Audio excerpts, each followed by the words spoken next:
प्यारे साथियों, board exam बहुत ज़्यादा नज़दीक आ चुके हैं और उसी कड़ी में हम आपके सामने लेकर के आ चुके हैं एक ऐसा वायरल क्वेश्चन पेपर। प्यारे साथी देखिए, इस समय अगर आपको डर लग रहा है कि बोर्ड एग्जाम मेरे नज़दीक आ रहे हैं भैया जी, किस किस तरीके के क्वेश्चंस होंगे, किस तरीके से हमारा पेपर होगा, तो यार एक चीज़ मैं आपको क्लियर कर देता हूं कि अगर आप इस टाइम इस तरीके के वायरल क्वेश्चन पेपर को पूरी तरीके से समझते हैं, इसके हर क्वेश्चंस को देखते हैं, तो डेफिनेटली जब आप एग्जाम देने जाएंगे ना तो सेम टू सेम ऐसा ही क्वेश्चन पेपर आएगा।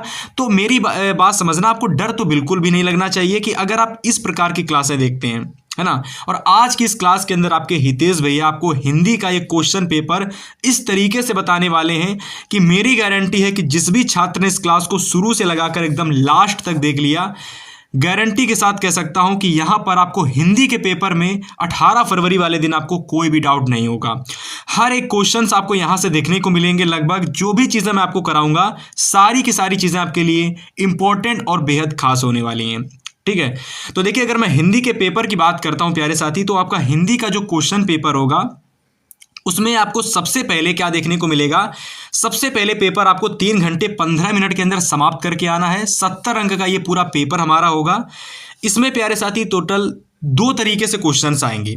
सबसे पहले हमारे 20 नंबर के बहुविकल्पी क्वेश्चंस आएंगे और ये जो बहुविकल्पी क्वेश्चंस होंगे इनको आपको OMR सीट में करके आना पड़ेगा। ठीक है भाई, यानी OMR सीट में इन सभी क्वेश्चंस को करके आना है। जहां मैं अगर बात करता हूं तो दूसरे अपने क्वेश्चंस की, तो दूसरे क्वेश्चंस हमारे होंगे 50 नंबर वाले। और हमारे जो 50 नंबर वाले क्वेश्चंस होंगे ना, सबसे मेन तो यही होता है, क्योंकि यहां पर हमारे वर्णनात्मक क्वेश्चंस आते हैं, जहां मेरे गद्यांश, पद्यांश, ठीक है, पत्र, है ना, निबंध, आपका संस्कृत वाले क्वेश्चंस, ठीक है। तो ये सारी चीज़ें आपको देखने को मिलती है 50 नंबर वाले क्वेश्चंस में।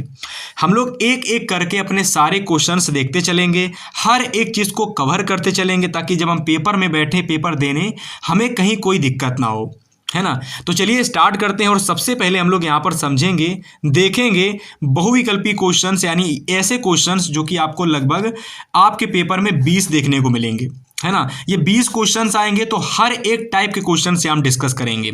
और अगर आपने चीज़ों को समझ लिया, क्लास को पूरी देख लिया, तो हिंदी का पेपर आपके लिए सबसे आसान और बेहद आसान होने वाला है।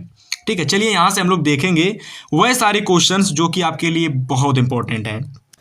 तो देखिए, सबसे पहले यहाँ पर हमारा पहला क्वेश्चन आपके सामने दिख रहा है और ये हमारा आज की इस श्रृंखला का, आज के इस क्वेश्चन पेपर का हमारा पहला क्वेश्चन है। और प्यारे साथी, 1 नंबर में ये क्वेश्चन आएंगे और डेफिनेटली मैं जो क्वेश्चंस आपको इस क्वेश्चन पेपर में देने वाला हूँ, अगर आपने इनको नोट कर लिया तो बहुत सारे क्वेश्चंस आपको इसी क्वेश्चन पेपर से देखने को मिलने वाले हैं। सबसे पहला हमारा क्वेश्चन है कि मेरी आत्मकथा, ये जो हमारी रचना है, ये किस विधा की रचना है। ठीक है, बहुत इंपॉर्टेंट है ये क्वेश्चंस, आपके लगभग हर बार पेपर में आता है। तो मेरी आत्मकथा प्यारे साथी आपकी आत्मकथा विधा की रचना है। ठीक है, यानी ये जो हमारी विधा होगी इसकी, वह हमारी आत्मकथा होगी। ठीक है, अगले क्वेश्चंस की बात करते हैं। क्वेश्चन कह रहा है कि भूषण किस युग के कवि हैं, है ना। तो कह रहा कि भूषण जो है यह किस युग के कवि हैं, है ना। तो यहाँ से अगर मैं बात करता हूँ तो ये हमारे रीतिकाल के एक महत्वपूर्ण कवि हैं, है ना। भूषण हमारे रीतिकाल के महत्वपूर्ण कवि हैं। तीसरा प्रश्न हमारा है कि नीरजा के रचनाकार कौन है। तो देखो, सुमित्रानंदन पंत, जयशंकर प्रसाद, महादेवी वर्मा और वियोग हरि की अगर मैं बात करता हूँ तो नीरजा जो हमारी रचना है ना, ये हमारी महादेवी वर्मा जी की एक बहुत प्रसिद्ध रचना है। नीरजा, निहार, रश्मिशिखा, दीपशिखा, यामा, तो ये सब किसकी रचनाएं होती हैं? महादेवी वर्मा जी की, है ना। डेफिनेटली क्वेश्चन आप तैयार कर लीजिए। छायावादी युग की रचना कौन सी है? क्वेश्चन कह रहा है कि छायावादी युग की रचना कौन सी है। तो यहाँ से हमारी जो चित्राधार है ना, चित्राधर, ठीक है, ये हमारी छायावादी युग की बहुत महत्वपूर्ण रचना है। हालांकि ये चित्राधार होती है, क्या होती है? चित्राधार रचना होती है। तो पेपर में आपको चित्राधर नहीं, चित्राधार देखने को मिलेगा। ठीक है, तो वहां पर आप चित्राधार को सही करके आएंगे। ऐसे ही हमारा 5 नंबर क्वेश्चन कह रहा है कि शिवा बावनी के रचनाकार कौन है। तो यहां से अगर मैं शिवा बावनी की बात करता हूं तो देखिए, भूषण हमारे बिल्कुल सही उत्तर हो जाएंगे, है ना। यानी शिवा बावनी जो रचना है ये हमारे भूषण की एक बहुत महत्वपूर्ण रचना है। क्वेश्चन नंबर 6 कह रहा है कि आचार्य रामचंद्र शुक्ल किस युग के कवि हैं। ठीक है, युवा यहां पर नहीं होगा, युवा की जगह सभी प्यारे साथी क्या करेंगे? युग कर लेंगे, युवा की जगह युग कर लेंगे। ठीक है, तो यहाँ पर क्वेश्चन हमारा है कि जो आचार्य रामचंद्र शुक्ल जी हैं, ये हमारे बहुत महत्वपूर्ण लेखक, जो हमारे लेखक हैं आचार्य रामचंद्र शुक्ल जी, ये जो हमारे हैं शुक्ल युग के कवि हैं। किसके? शुक्ल युग के लेखक हैं, सॉरी शुक्ल युग के लेखक हैं, कवि नहीं लेखक हैं। और इनके ही नाम पर क्या होता है कि शुक्ल युग का नामकरण शुक्ल युग पड़ा था, क्योंकि इनके अंत में इनका जो सर नेम है वो भैया शुक्ल है। और जैसे ये जो आचार्य रामचंद्र शुक्ल जी थे, इन्होंने अपनी रचनाओं से कुछ इस प्रकार की इन्होंने रचनाएं की थी कि उस युग में ये रचनाएं इतनी ज़्यादा प्रसिद्ध हुई थी कि भैया उस युग का नाम शुक्ल युग रख गया था। ऐसा आप समझ सकते हैं फिलहाल, ठीक है। तो यहाँ पर क्वेश्चन नंबर अगर मैं 6 की बात करता हूँ तो शुक्ल युग यहाँ पर हमारा बिल्कुल सही आंसर होगा। 7 नंबर हमारा क्वेश्चन कह रहा है कि जो गबन रचना है, गबन हो गया, गोदान हो गया, ठीक है, गबन और गोदान, ये दोनों ही रचनाएं प्यारे साथी आपकी किसकी रचनाएं हैं? सबसे पहले तो ये दोनों रचनाएं आपकी मुंशी प्रेमचंद्र की रचना है, ठीक है। और प्रश्न में पूछा जा रहा है कि किस विधा की रचना है, तो देखो यार ये हमारे उपन्यास विधा की रचना है, ठीक है, उपन्यास। तो ऑप्शन में यहाँ पर आपको नाटक नहीं होगा और एकांकी भी नहीं होगा। मैं आपको ऑप्शन, जो सही ऑप्शन है मैं आपको दिखाता हूँ फिलहाल। तो यहाँ पर अब आपको दिख रहा होगा उपन्यास, ठीक है। तो देखिए ये हमारा उपन्यास ऑप्शन यहाँ पर बिल्कुल हमारा सही हो जाएगा। इसको आप क्या करेंगे? बिल्कुल सही कर लेंगे, ठीक है। अगर हम अपने 8वें क्वेश्चन की बात करते हैं तो 8वां प्रश्न हमारा कह रहा है कि छायावादी युगीन रचना कौन सी है। तो देखो यार 1 नंबर का क्वेश्चन आपको आएगा और एक नंबर वाले क्वेश्चन में पता क्या करना होता है? केवल क्वेश्चन पढ़ा और अपने डायरेक्ट राइट आंसर को देखा। सबसे पहले डायरेक्ट क्वेश्चन पढ़ो और सीधा किसी भी ऑप्शन को मत देखो, जो हमारा सही आंसर है केवल उसी को देखो। ऐसे जो हमारा दिमाग होता है वो पूरी तरीके से सर्कुलर होकर के हमारे राइट ऑप्शन की ओर जाता है ना, इधर उधर भटकता नहीं है ना। तो हम क्या करेंगे? प्रयास हम यह करेंगे जो भी हमारा सही उत्तर है उसको सबसे पहले हम देखने का कष्ट करेंगे, ठीक है। तो छायावादी युगीन रचना कौन सी है यहाँ से? तो आप कहेंगे प्यारे साथी कि भैया जी यहाँ से कामायनी हमारी छायावादी युग की रचना है ना। तो आगे बात करते हैं प्यारे साथी क्वेश्चन नंबर 9 की। कह रहा है कि प्रेम तरंग के रचनाकार कौन है। तो आप नोट करेंगे कि प्रेम तरंग के जो रचनाकार हैं यहाँ से हमारे, वो भारतेंदु हरिश्चंद्र हैं, यानी ऑप्शन नंबर डी हमारा बिल्कुल सही हो जाएगा। 10 नंबर क्वेश्चन की बात करते हैं तो क्वेश्चन कह रहा है कि ध्रुव सौमिनी नाटक के रचनाकार कौन है। हमारा अगला क्वेश्चन है, क्वेश्चन कह रहा है कि ध्रुव सौमिनी जो नाटक है इसके रचनाकार कौन है। तो प्यारे साथी आप टिक लगाएंगे जयशंकर प्रसाद, हमारे बिल्कुल सही आंसर है। ध्रुव सौमिनी, स्कंदगुप्त, अजातशत्रु, ठीक है, चंद्रगुप्त, ये सभी के सभी नाटक आपके जयशंकर प्रसाद के हैं। चंद्रगुप्त हो गया है ना, अजातशत्रु हो गया, स्कंदगुप्त हो गया, ये सारे किसकी रचना है? ये जयशंकर प्रसाद जी की रचनाएं हैं, है ना। 11 नंबर क्वेश्चन देखिए। अब यहाँ से अगर मैं 11 नंबर क्वेश्चन की बात करता हूँ तो अभी मैंने जो आपके सामने जो क्वेश्चंस प्रस्तुत किए है ना, दिखाए आपको, करवाए, ये सारे क्वेश्चंस आपके गद्य के थे और प्लस पद्य के थे। और गद्य से 5 क्वेश्चंस और पद्य से 5 क्वेश्चंस आते हैं। तो टोटल 10 नंबर के क्वेश्चंस मैं आपको डिस्कस कराया, जिसमें मैंने आपको गद्य के 5 क्वेश्चंस और मैंने आपको पद्य के 5 क्वेश्चंस कराए। अब मेरे प्यारे साथी यहाँ से मैं आपको व्याकरण के क्वेश्चंस, ठीक है, संस्कृत व्याकरण के क्वेश्चंस कराऊंगा, ठीक है, और आपको हिंदी व्याकरण के क्वेश्चन कराऊंगा। किसके?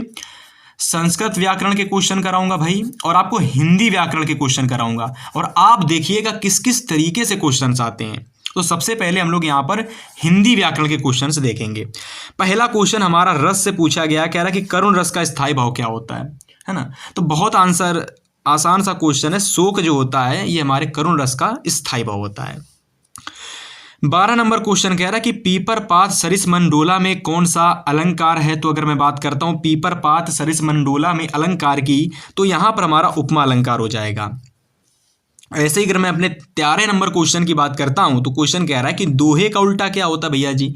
तो दोहे के अगर मैं उल्टे की बात करता हूं कि अगर मैं दोहे को जस्ट उल्टा कर दूं तो हमारा जो नया बनकर रेडी होगा छंद, है ना, वह छंद हमारा कौन सा होगा। तो जब मैं दोहे को उल्टा कर देता हूं तो वहां पर हमारा जो नया छंद बनता है ना मेरे प्यारे साथी, वह आपका सोरठा होता है।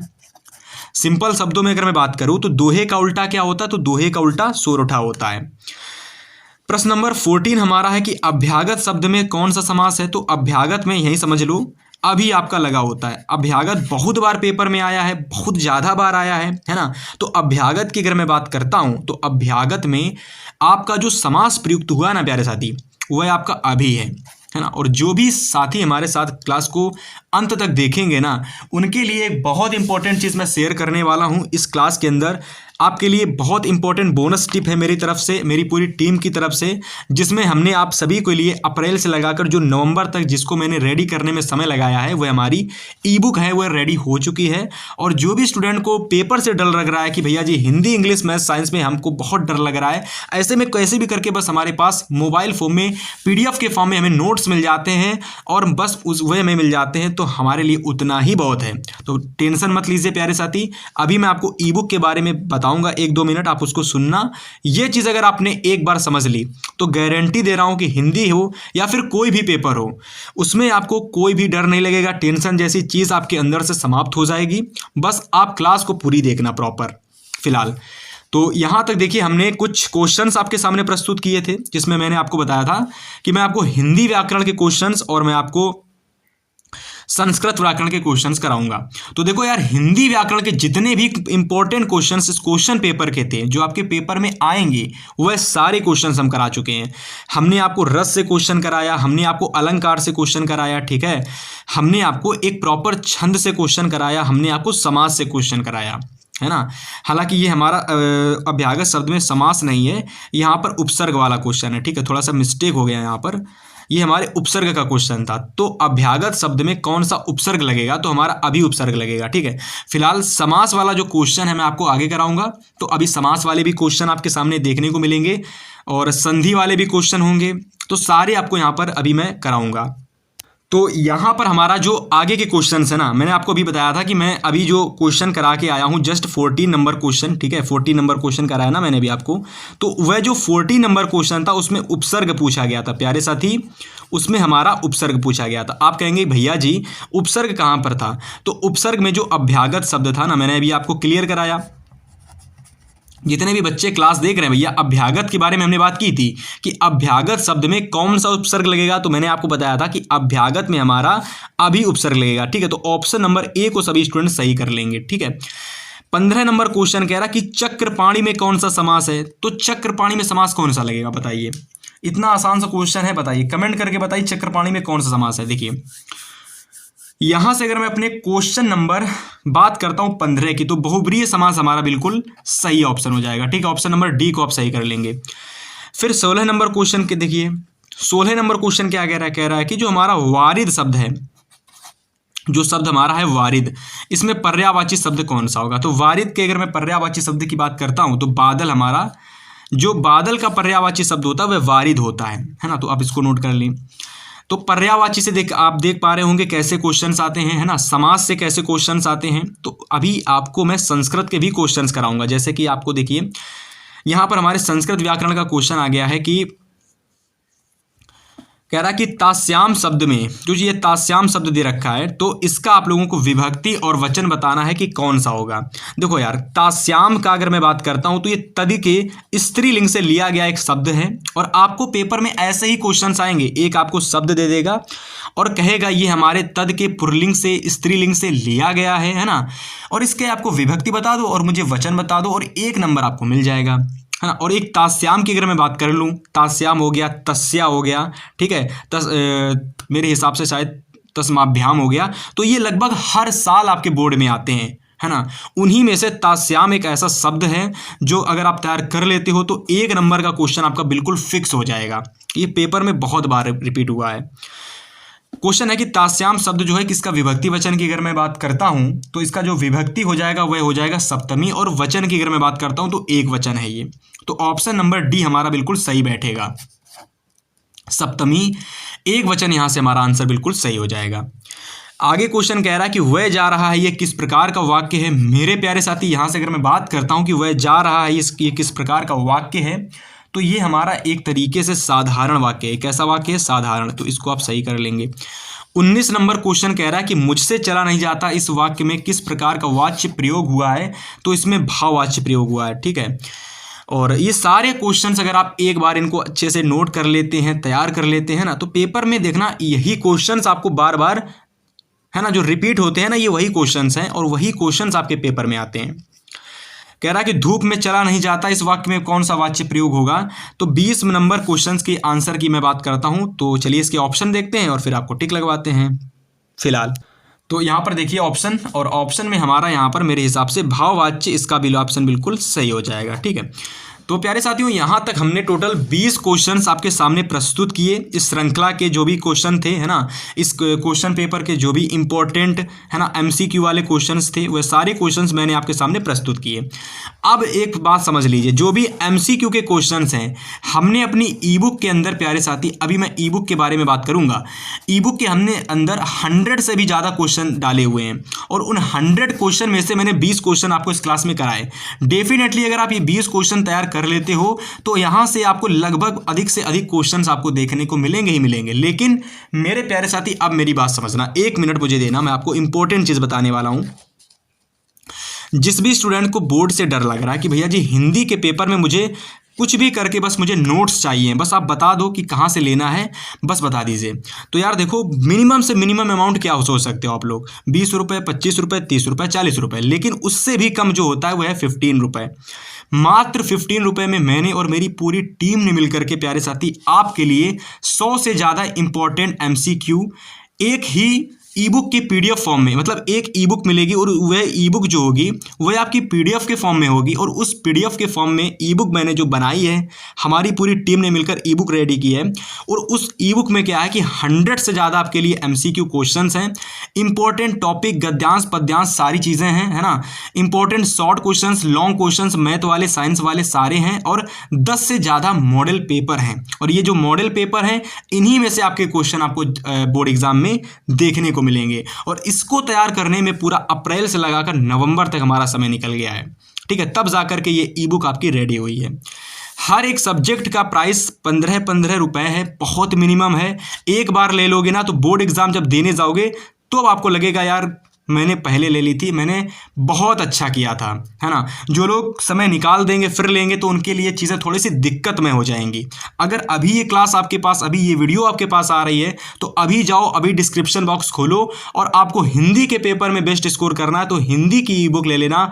मात्र 15 रुपये में एक सब्जेक्ट की आपको ई बुक मिल रही है। ठीक है, कैसे मिलेगी, कहाँ मिलेगी, सारी चीज़ें आपको डिस्क्रिप्शन बॉक्स में ई बुक के लिंक के फॉर्म में दे रखी हैं। लिंक पर क्लिक करोगे, लिंक आपको ले जाएगी ई बुक वाले सेक्शन में। वहाँ से गूगल पे, फ़ोन पे से करके आप लोग बाकायदा अच्छे से जो भी आपके पास सुविधा है, आप नहीं चलाते, अपने भाई जी से, पापा से, मम्मी से, बुआ फूफा से, कैसे भी करके आप लोग ई बुक परचेज कर लेना। ठीक है, एक सब्जेक्ट का प्राइस 15 है और आप लोगों के तो सभी पेपर हो रहे हैं ना, तो आप सभी सब्जेक्ट की ले लोगे तो सभी में फ़ायदा रहेगा। और सभी सब्जेक्ट का प्राइस यानी 5 सब्जेक्ट का प्राइस मात्र 75 है, तो ज़्यादा है ही नहीं।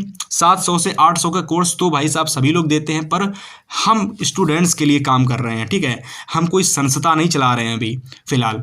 इस वीडियो में जो मैंने आपको ये चीज़ें बताई ई बुक के बारे में, आपका मन है, आप चाहते हो अपने पेरेंट्स के लिए बेहतर मार्क्स लाना, है ना, चाहते हो कि आपको एक मौका मिला है और उस मौके में आप नहीं चाहते हो कि एक दिन मुझे बर्गर खाना पड़े, समोसे खाने पड़े, तो यार 15 रुपये तो कुछ भी नहीं होते हैं, है ना। एक सब्जेक्ट में अगर आपने बेहतर स्कोर कर लिया तो ये समझिए कि आपका काफ़ी हद तक चीज़ें अच्छी हो जाएंगी। लेकिन अगर आप सभी सब्जेक्ट में बेस्ट स्कोर करोगे तो आपके लिए और भी बेहतर होंगी।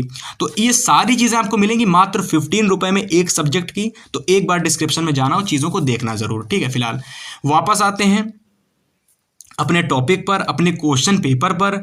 और अब यहाँ पर हम लोग जो समझेंगे ना, वह सबसे ज़रूरी चीज़ है, सबसे इंपॉर्टेंट चीज़ है, सबसे ज़्यादा ज़रूरी चीज़ है और सबसे ज़्यादा दिमाग लगाने वाली चीज़ है।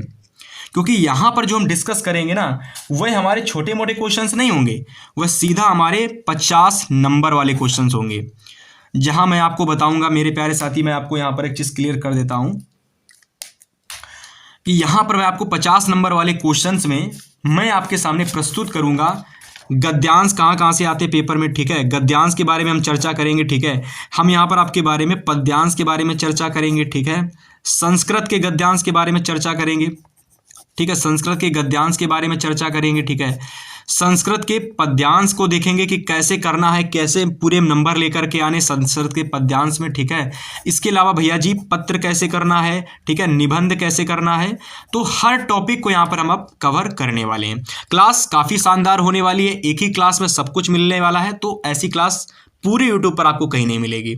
चलो सबसे पहले गद्यांश और पद्यांश को समझते हैं। देखो पेपर में क्या होगा कि सिंपल से आपको एक गद्यांश मिलेगा, सेम टू सेम ऐसे ही उस पर आधारित आपके 3 क्वेश्चंस पूछ लिए जाएंगे। ठीक है, सबसे पहला जो क्वेश्चन आएगा उसमें आपको संदर्भ पूछा जाएगा, और ये जो संदर्भ वाला जो प्रश्न आएगा इसमें आपको क्या करना होगा, पाठ का नाम और लेखक का नाम, किसमें, गद्यांश वाले क्वेश्चन में पाठ का नाम और लेखक का नाम लिखना पड़ेगा।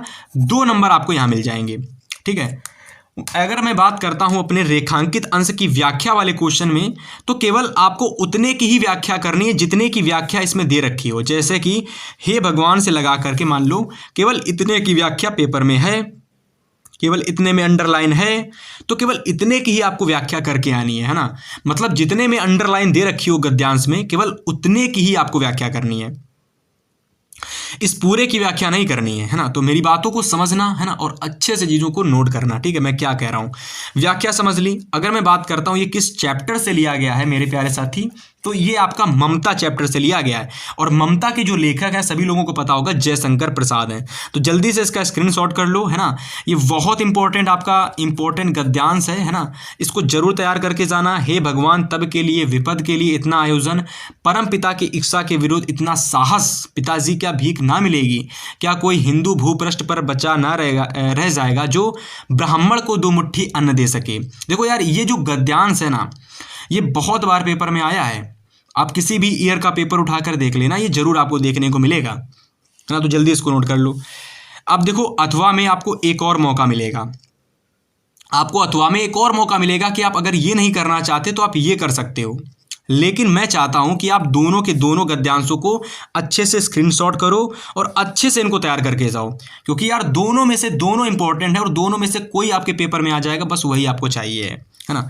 तो जल्दी से इसका स्क्रीनशॉट ले लो। आज विज्ञान मनुष्यों के हाथों में अद्भुत अतुल शक्ति दे रहा है, ये बहुत इंपॉर्टेंट है। ठीक है, इसमें भी वही होता है कि गद्यांश के जब पाठ का नाम और लेखक का नाम दे दे तो आपको केवल पाठ और लेखक का नाम लिख देना है, और जब आपको वाकायदा संदर्भ पूछ दे तो आप वाकायदा संदर्भ लिखोगे। और संदर्भ कैसे लिखना है तो इस पर ऑलरेडी हमने अपने चैनल पर वीडियो अपलोड कर रखा है। ठीक है, आप देख सकते हो आसानी से और अच्छे से तैयार कर सकते हो। रेखांकित अंश की व्याख्या कीजिए, ये क्वेश्चन देखो कितना इंपॉर्टेंट है ना, बहुत इंपॉर्टेंट है, और इसको जल्दी से आप स्क्रीनशॉट कर लो। मैं आपको आगे बताता हूं कि आपके पेपर में आपको संस्कृत का पद्यांश कैसे आएगा, किस किस तरीके के उसमें क्वेश्चन आते हैं। चलिए बात करते हैं।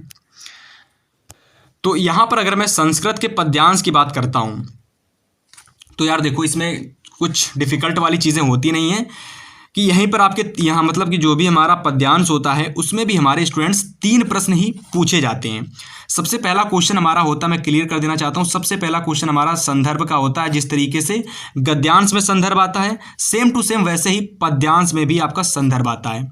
दूसरा क्वेश्चन यहाँ पर भी आपका व्याख्या वाला होता है, ठीक है, और तीसरा क्वेश्चन हमारा एक प्रश्न पर आधारित होता है, प्रश्न पर आधारित होता है। ठीक है, तो इन बातों को मेरी समझना है ना। मैंने आपके लिए यहाँ पर जो इंपॉर्टेंट पद्यांश है वह लिए हैं। सबसे पहला देखो, ये पद्यांश आपको 100% पेपर में देखने को मिलेगा। चींटी है प्राणी सामाजिक, वह श्रमजीवी वह सुनागरिक, देखी चींटी को उसके जी को, है ना, भूरे बालों की सी कतरन। देखो यार, इसको तैयार कर लिया ना तो ये पेपर में तो 100% रखा मिलेगा, है ना। चींटी है प्राणी सामाजिक, याद कर लेना, एकदम छाप लेना इसको माइंड में कि ये तो पेपर में आकर के ही रहेगा, है ना।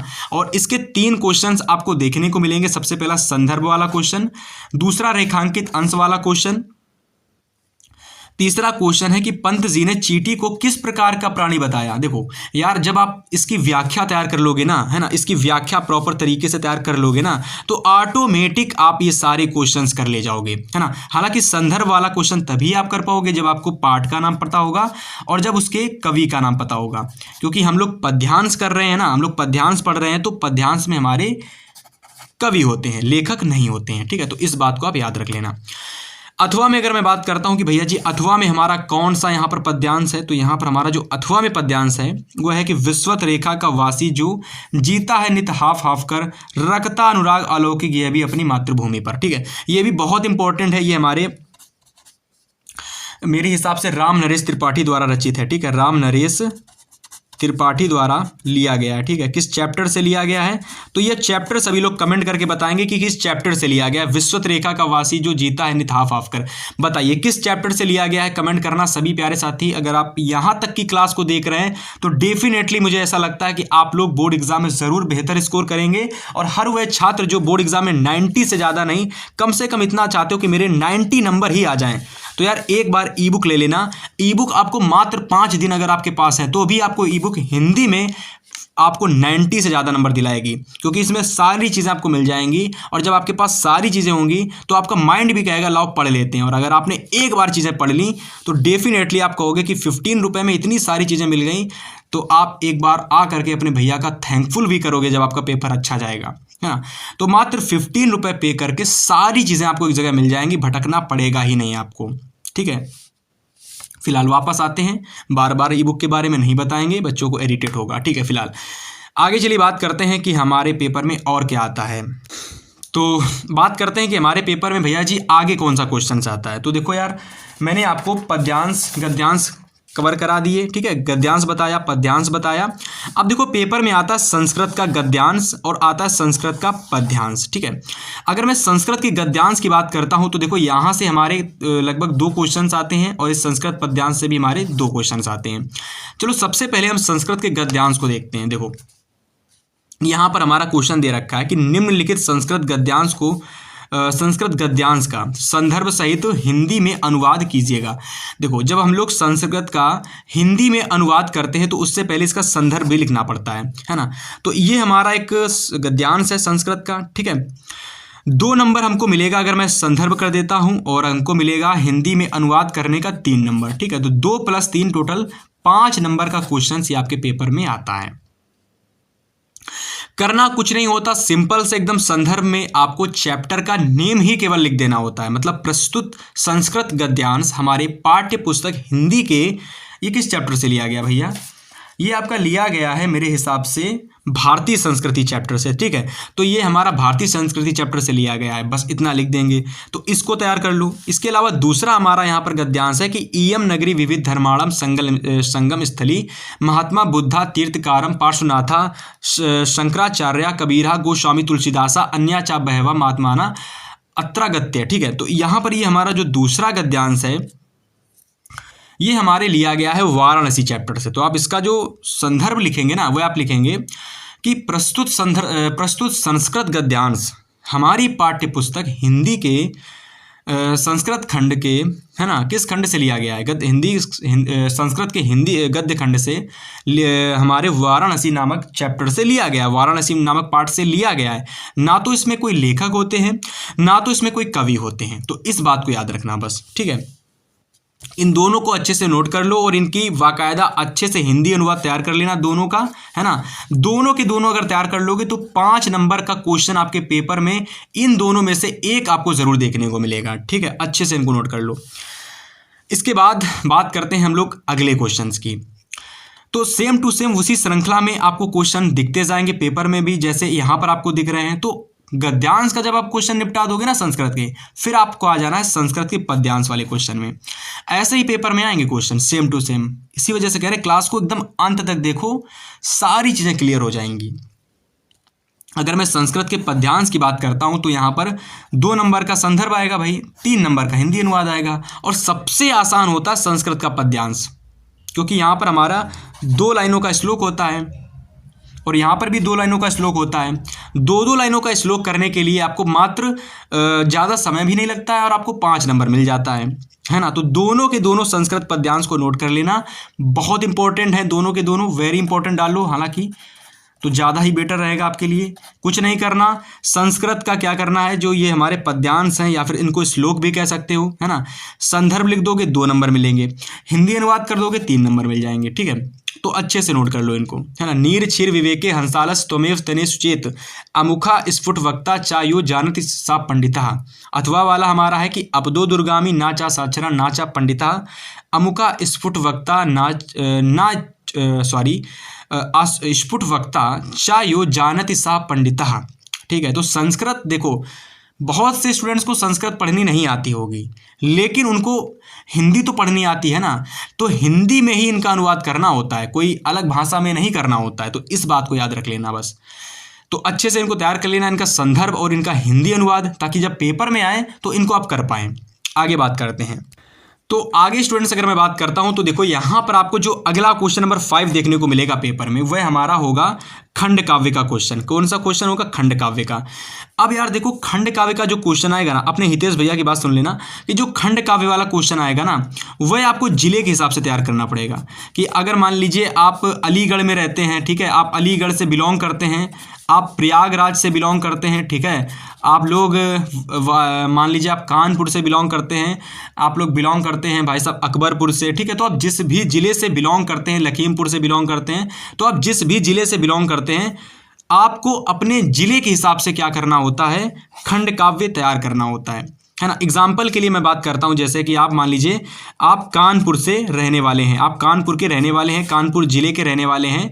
तो अगर आप कानपुर ज़िले के रहने वाले हैं तो आपको देखिए कानपुर ज़िले के हिसाब से ज्योति जवाहर खंड काव्य तैयार करना है, ज्योति जवाहर खंड काव्य, ठीक है।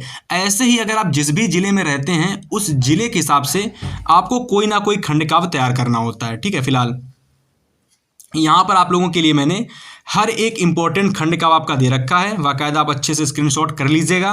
डेफिनेटली यहाँ से आपको लगभग जो भी खंड काव्य आपके हैं वह आपको देखने को मिल जाएंगे, ठीक है।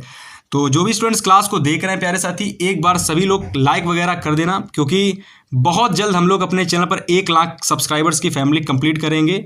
डेफिनेटली अभी हमारे चैनल पर 70,000 सब्सक्राइबर्स हैं, तो एक समय के बाद हम लोग 1 लाख के सब्सक्राइबर्स की फैमिली कंप्लीट जरूर करेंगे। फिलहाल मैंने आपको जो ई बुक के बारे में बातें बताई हैं ना, कि आपको ई बुक किस तरीके से लेना है ना, और ई बुक में क्या क्या आपके लिए मिलेगा, हर वह छात्र जो ई बुक ले लेगा ना उसके लिए पेपर सबसे आसान हो जाएगा, है ना। फिलहाल इस क्लास में मैंने जो भी चीज़ें आपको कराई हैं, आप लोग बाकायदा स्क्रीनशॉट लेते चलिएगा और उन चीज़ों को टिक करते चलिएगा कि मेरी क्या क्या चीज़ें हो चुकी हैं, है ना। फिलहाल मैं आपको आगे के क्वेश्चंस कराता हूँ। तो यहाँ पर अगर मैं बात करता हूँ क्वेश्चन नंबर 6 की, तो स्टूडेंट्स देखिए क्वेश्चन नंबर 6 में जो हमारा क्वेश्चन है वह हमारा है लेखक का, ठीक है। लेखक के जीवन परिचय से पेपर में जीवन परिचय आता है, 2 तरीके से आता है। सबसे पहला जीवन परिचय आपको लेखक का करने के लिए होता है भाई, ठीक है। दूसरा हमारा कवि का होता है। तो अगर मैं लेखक के जीवन परिचय की बात करता हूँ तो ये हमारे 5 नंबर का आता है। वहीं अगर मैं कवि के जीवन परिचय की बात करता हूँ तो ये भी हमारा 5 नंबर का आता है। दोनों के दोनों क्वेश्चंस आपको पेपर में 10 नंबर देकर जाते हैं। तो चलो मैं आपके 10 के 10 नंबर अभी के अभी बिल्कुल क्लियर कराता हूं, मतलब 10 में 10 नंबर अभी आपके पक्के हो जाएंगे अगर आपने केवल इन जीवन परिचय को तैयार कर लिया, ठीक है। चलो आपको दिखाता हूं और अच्छे से आप स्क्रीनशॉट करना बकायदा, ठीक है। तो यहाँ से अगर मैं बात करता हूँ कि भाई भैया जी, हितेश भैया जी, कौन कौन से ऐसे इंपॉर्टेंट लेखक के जीवन परिचय हैं जो हमको तैयार करने हैं। तो यार देखो, सबसे पहले अगर मैं बात करता हूँ कि आपके पेपर में लेखक के कौन से जीवन परिचय सबसे ज़्यादा आते हैं, तो सबसे पहला हमारा है जयशंकर प्रसाद का, ठीक है। दूसरा हमारा है रामधारी सिंह दिनकर का। तीसरा हमारा जीवन परिचय आचार्य रामचंद्र शुक्ल का, ठीक है। तो ये 3 जीवन परिचय आपके लिए सबसे ज़्यादा इंपॉर्टेंट है ना। हर बार देखना, किसी भी ईयर का आप क्वेश्चन पेपर उठाकर देख लेना, ठीक है। प्रीवियस ईयर एक बार आप लोग 2025 का चेक करना, ठीक है। 2025 का प्रीवियस ईयर चेक करना, उसमें आपको अधिक से अधिक जो भी जीवन परिचय हैं आपको लगभग यही देखने को मिलेंगे, है ना। तो ये आपके रहे लेखक के और ये रहे आपके कवि के जीवन परिचय, ठीक है। ये 4 कवियों के जीवन परिचय और ये 3 लेखक के जीवन परिचय तैयार कर लेना। आपके यहाँ से 10 मार्क्स पूरे क्लियर हो जाएंगे, ठीक है। अब चलिए यहाँ से हम बात करते हैं कि भैया जी हमारे पेपर में जो श्लोक आता है उसके लिए क्या करें। देखो यार, श्लोक के लिए सबसे आसान होता है, आप लोग कोई भी 3 श्लोक तैयार कर लो। अगर 3 नहीं तैयार करना चाहते तो कम से कम 2 श्लोक तैयार कर लो, क्योंकि जो भी आपके पेपर में श्लोक आता है वह आपको श्लोक नहीं लिखना होता है ना। इस बात को याद रखना कि जो आपके पेपर में श्लोक दिया हो वह श्लोक आप मत लिखना, जो आपने दूसरा तैयार किया हो श्लोक वह आप पेपर में लिख के आना, ठीक है। इसके बाद आगे बात करते हैं, क्वेश्चन नंबर 8 का होगा पेपर में। तो 8वां जो क्वेश्चन आपको देखने को मिलेगा वह क्वेश्चन हमारा होगा पत्र का, ठीक है। और पत्र आपके पेपर में 4 नंबर का आता है। तो मेरे हिसाब से सबसे पहले तो जितने भी आपके सफाई वाले पत्र होते हैं, ठीक है, जैसे कि साफ सफाई हेतु अपने नगर की, जिले की, ठीक है, अपने गांव की साफ सफाई हेतु, तो ऐसे करके आपको पत्र तैयार कर लेने हैं। ठीक है, मेन होता है कि आप पत्र लिखना सीख जाओ। फिर आपके पेपर में किसी भी टॉपिक पर अगर पत्र पूछ लिया जाता है ना, अगर आप एक बार लिखना सीख जाते हो कि किस तरीके से पत्र लिखा जाता है, तो डेफिनेटली आप कोई भी पत्र आ जाए उस पर आप बना करके कर लेंगे, है ना। चाहे वह आपके मित्र को बुलाना हो, आमंत्रित करना हो, है ना, अपने मतलब अपने प्रधानाचार्य को, है ना, आपको अवकाश के लिए पत्र लिखना हो, तो किसी भी टॉपिक पर पत्र आ जाए, अगर आप एक बार लिखना सीख जाते हैं ना, तो डेफिनेटली आप कर लेंगे, है ना। तो आप ये 2 पत्र अच्छे से स्क्रीनशॉट कर लो, इनको तैयार कर लेना पेपर में, है ना। इसके अलावा संस्कृत के कुछ प्रश्न आते हैं पेपर में, है ना। संस्कृत के लगभग 4 प्रश्न आते हैं और 4 में से आपको 2 प्रश्नों का उत्तर देना होता है, जिनमें से आपके लिए 4 सबसे इंपॉर्टेंट क्वेश्चंस मैंने शामिल किए हैं, है ना। वाराणसी कस्या नद्या कुले स्थिता, है ना। चंद्रशेखरा का आसीत अस्माकम संस्कृति कीदृशा अस्ति। और चौथा क्वेश्चन आपके लिए है कि वीरा केन पूज्यते। देखिए, चौथे क्वेश्चन का आंसर सभी को पता होना चाहिए कि वीरा केन पूज्यते, तो वीरा वीरेण पूज्यते, है ना। तो संस्कृत की 4 क्वेश्चंस जो मैंने आपको यहाँ पर डिस्कस किए, है ना, डेफिनेटली ये सारे क्वेश्चंस आप तैयार कर लेना, है ना। तो उम्मीद है कि आपने क्लास शानदार तरीके से देखी होगी। और हमारा जो अंतिम क्वेश्चन है इस श्रृंखला का, वह हमारा है निबंध वाला क्वेश्चन, है ना। और अगर मैं निबंध वाले क्वेश्चंस की बात करता हूँ, तो डेफिनेटली स्टूडेंट्स, निबंध वाले क्वेश्चन में आप थोड़ा सा अधिक मेहनत मत करना, बस निबंध को आप पेपर में कुछ क्वेश्चन से पहले लिख के आना। डेफिनेटली आपको क्वेश्चन में बेहतर नंबर मिलेंगे निबंध वाले में। बस एक काम करना कि निबंध में बाकायदा हेडिंग अच्छे से लिखना आप लोग, ठीक है। फिलहाल मैं आगे बात करता हूँ। तो यहाँ पर अगर मैं बात करता हूँ कि भैया जी निबंध कौन कौन से पेपर में आएंगे, है ना। काफ़ी बार स्टूडेंट्स का ये डाउट होता है कि भैया जी निबंध कौन कौन से इंपॉर्टेंट हैं, हमारे पेपर में कौन से निबंध आते हैं, है ना। तो यार देखो, सबसे पहली बात कि जो निबंध होते हैं वो ट्रेंडिंग के हिसाब से चलते हैं कि कौन सा ट्रेंड चल रहा है, ठीक है। जैसे कि बेरोजगारी इस समय यूपी में बहुत ज़्यादा है, ठीक है। फिलहाल इस वीडियो में प्यारे साथी इतना ही, हम आपके साथ मिलेंगे नेक्स्ट क्लास में। तब तक के लिए गुड बाय।